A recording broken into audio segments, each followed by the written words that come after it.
కుమరం భీం ఆసిఫాబాద్ జిల్లాలో సీఎం రేవంత్ రెడ్డి పర్యటన. కుమరం భీం ఆసిఫాబాద్ జిల్లాలో సోమవారం ముఖ్యమంత్రి రేవంత్ రెడ్డి పర్యటించనున్నారు. ఈ సందర్భంగా రూపాయి 112.14 కోట్ల విలువైన అభివృద్ధి పనులకు శంకుస్థాపనలు, ప్రారంభోత్సవాలు చేయనున్నారు. కౌటాలలో రూపాయి 56.55 కోట్లతో 135-33 kV విద్యుత్ ఉప కేంద్రం, నాంబాల్లో రూపాయి 6 కోట్ల సౌర విద్యుత్ ప్లాంట్ పనులకు శ్రీకారం చుట్టనున్నారు.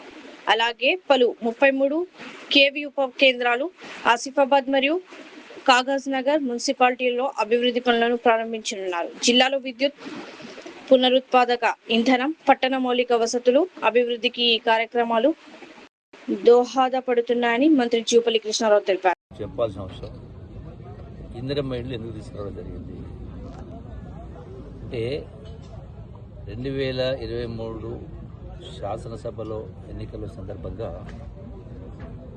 గత ప్రభుత్వ 10 సంవత్సరాల పరిపాలన చూసిన తర్వాత అస్తవ్యస్త పరిపాలన, బాధ్యతారహిత పరిపాలన చూసిన తర్వాత ఆనాటి ఎన్నికల ప్రచారంలో గతంలో డబుల్ బెడ్రూమ్లని రకరకాల అల్లుడు వస్తే ఉండాలి, బిడ్డ వస్తే ఉండాలి, గొర్రెనేడ, బర్రెనేడ, మేకనేడ కట్టాలనే కింద గొప్ప గొప్ప మాటలు మాట్లాడాడు ఆనాడు కేసీఆర్ గారు.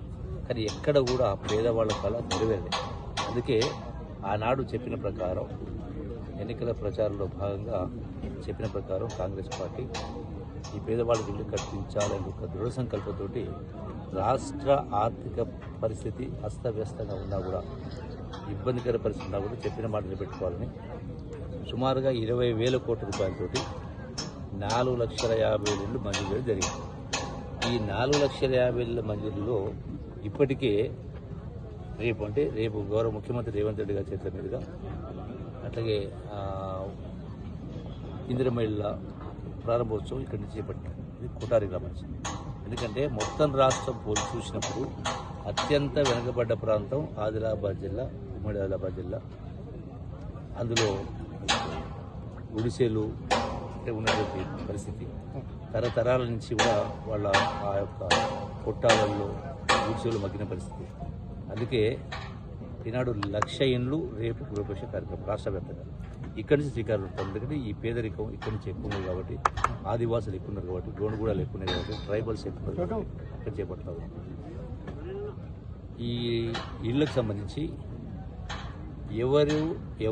ఎవరి చుట్టూ తిరగాల్సిన అవసరం లేకుండా గ్రామాలకు వెళ్ళి వాళ్ళ దరఖాస్తులు తీసుకుని వాటిని టోటల్గా ఆన్లైన్లో వాటన్నిటిని కూడా మంజూరు చేసే కార్యక్రమం చేసి, ఎవరు ₹1 ఎవరికి లంచం ఇవ్వాల్సిన పరిస్థితి రాకుండా, బిల్లుల కోసం తిరగాల్సిన పరిస్థితి రాకుండా వాటిని మంజూరు చేసి ఆన్లైన్లోనే అమౌంట్ పడతా ఉంది. ఇల్లు కట్టుకునే పేదవాడు అంటే వాళ్ళ జీవితాశయం కళ, వాళ్ళు కట్టుకున్నటువంటి బేస్మెంట్ కాడ బేస్మెంట్ అనే ఫోటో పెట్టి వాళ్ళ ఫోన్లో బేస్మెంట్ ఫోటో పెట్టేసి దాన్ని అప్లోడ్ చేస్తే దానికి అనుగుణంగా బిల్లులు ఆటోమేటిక్గా వాళ్ళ అకౌంట్ పడతాయి. అంటే పైరవీలు తిరగాల్సిన అవసరం లేదు. అందుకే ఈ రోజున ఈ 4,50,000 ఇళ్లతో పాటుగా రేపు మళ్ళీ గౌరవ ముఖ్యమంత్రి గారు అదనంగా ఈ ప్రభుత్వం, ఇందిరమ్మ ప్రభుత్వం మరొక 2 లక్షల ఇళ్ళు రేపు అనౌన్స్మెంట్ చేయబోతున్నారు ముఖ్యమంత్రి గారు. అంటే ఇది నిరంతర ప్రక్రియగా కొనసాగే కార్యక్రమం కాబట్టి వాళ్ళ యొక్క కళను తీర్చాలనే ఇంత ఆర్థిక ఇబ్బంది ఉన్నా కూడా ఇవన్నీ చేసి ఏర్పాటు చేస్తూ ఉన్నాం.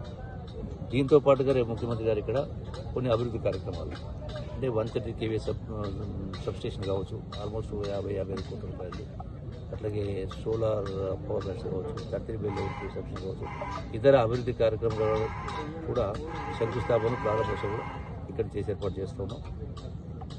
ఈ ప్రభుత్వం వచ్చిన తర్వాత